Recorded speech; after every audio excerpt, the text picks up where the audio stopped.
So we're gonna go kind of rapid fire, going over all of your unanswered questions. Let's do it.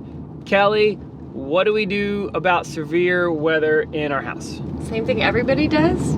Just find an interior wall and hunker down. So I think what we learned is that there's really no guarantee in any house that you live in. If a tornado hits your house, it's taking your house, regardless of whether it's sticks or stones or straw.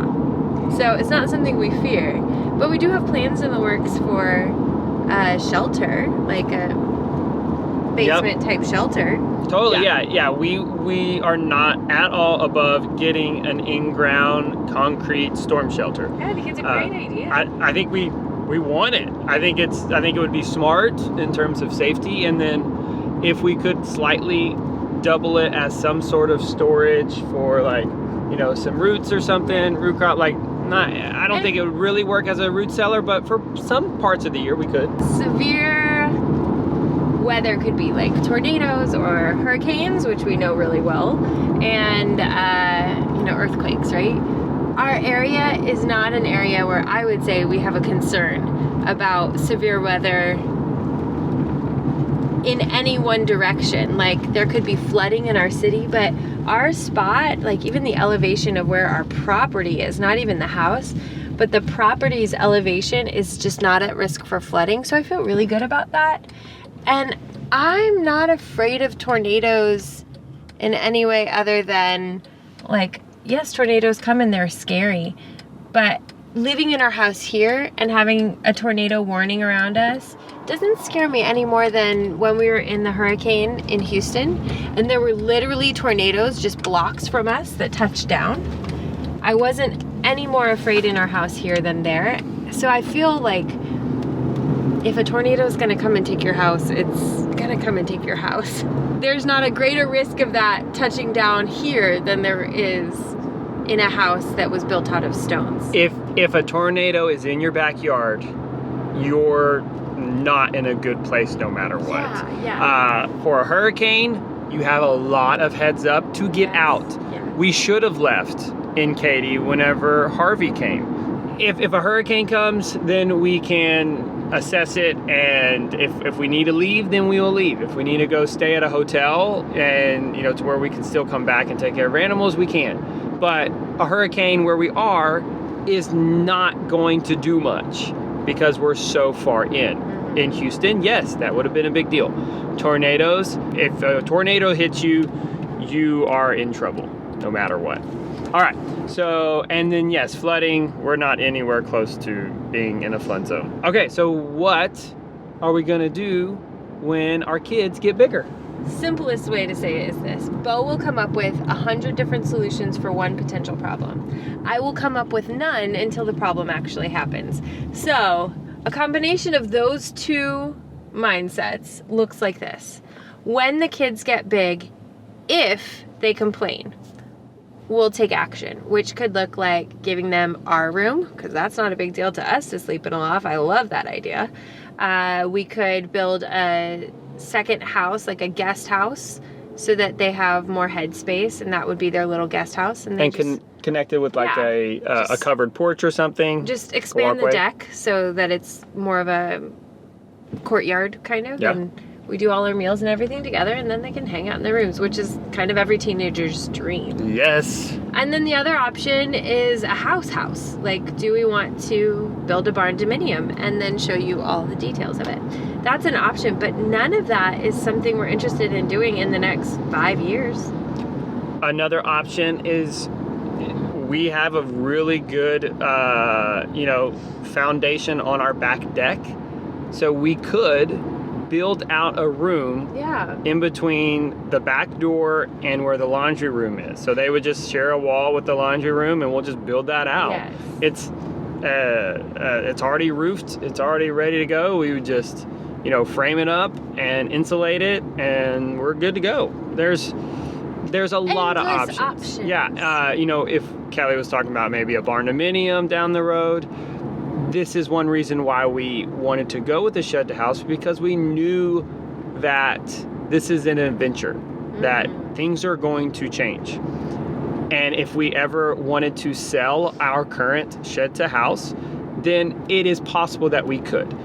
I don't know all the details on that, but if you watch that DIY show, like on the DIY network of Texas Flip and Move or whatever. Oh yeah. Like they forgot about that. They move houses bigger than ours. To a lot. An auction lot. And houses that were never meant to be moved. So these are this is a portable building. It's not on wheels.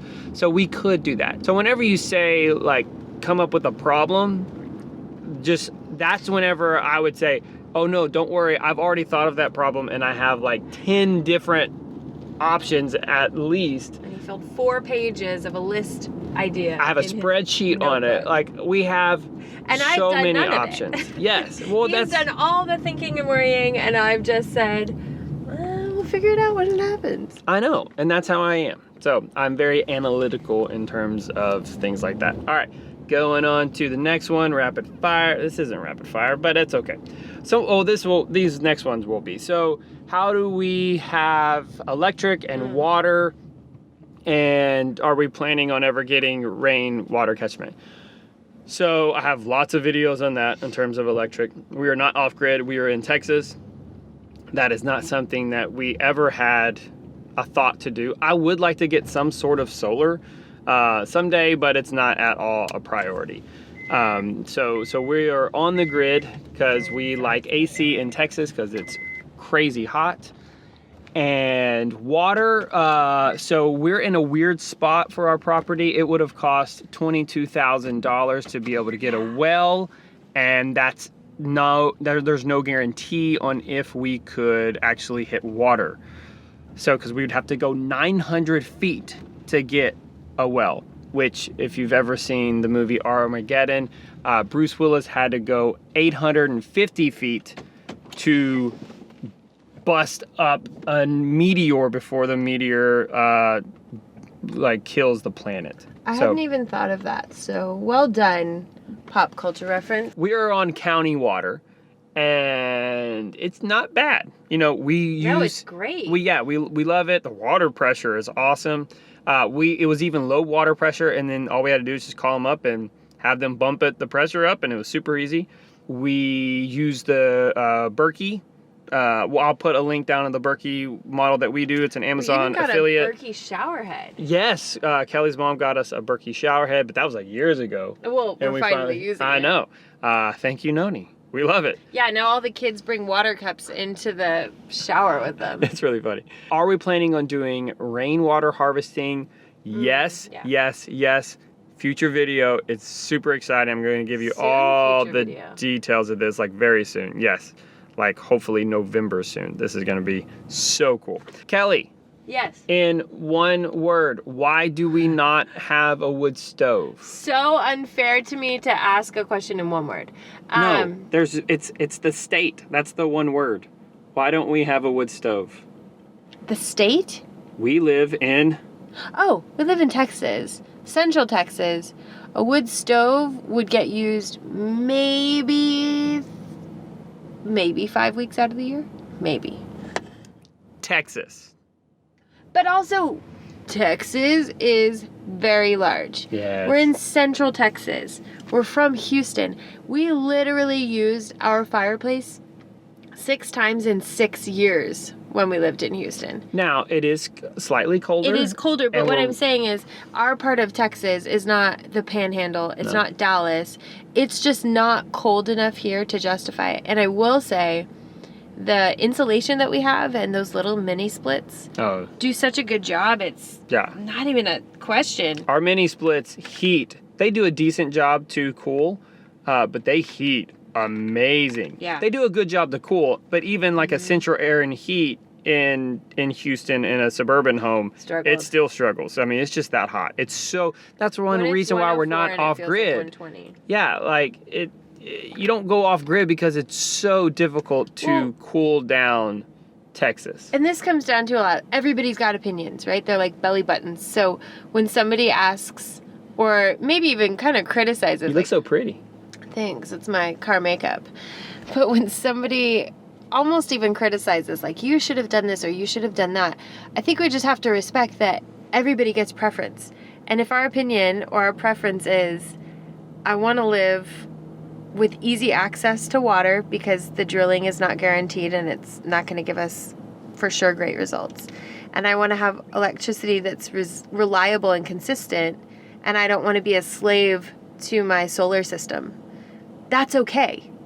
Like, that's okay that that's what we want to do. And it's okay if you want to live totally off-grid. Like, these are all preference and opinion, and we don't have to live off-grid. We really wanted to enjoy living where we live because that was the whole point of moving from a place that we just weren't enjoying anymore. And I will say, in terms of off-grid, I've said this before on the podcast.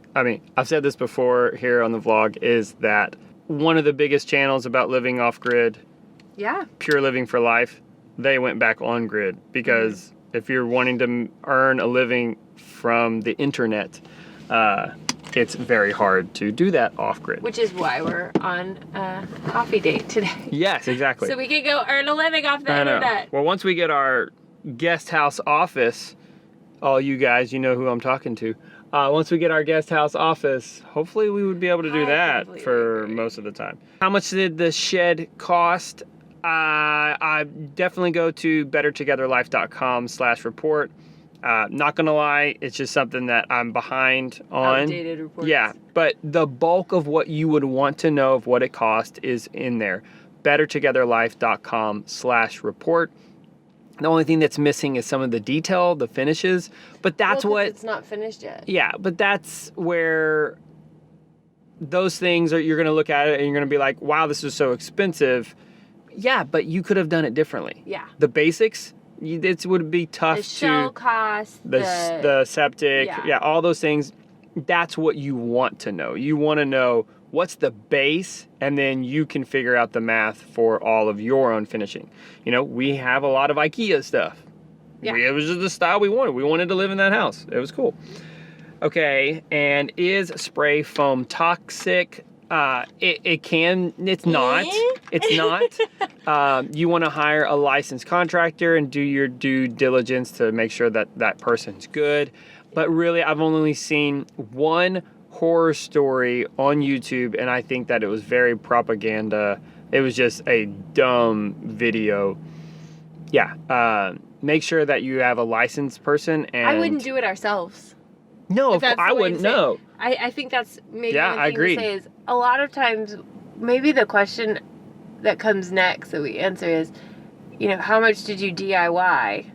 Because I think a lot of people come to the channel and they're like, well, the Brothertons did this and they did all of it on their own.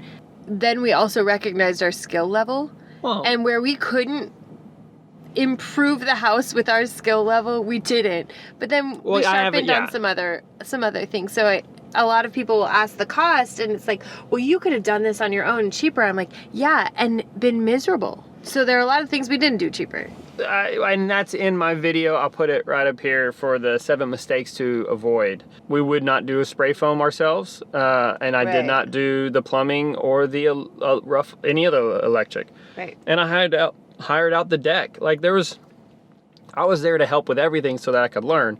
But this is not what I do for a living. I do the whole camera stuff, and we do oils. So we wanted a house that isn't going to catch on fire or flood inside the walls. So far, so good. Yep. And foundation, that is also in that video, 7 mistakes to avoid when converting a shed to a house.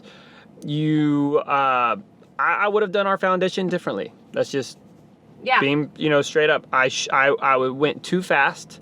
And we were offered a blocking package. I wish that I would have gotten pier and beam, like concrete, 4 to 6 feet into the ground, and have it sit on that. That would have been a better move. Now that I know Andrew, he would have done great with that. I would say, hopefully that helps somebody. When you do this, don't do what we did.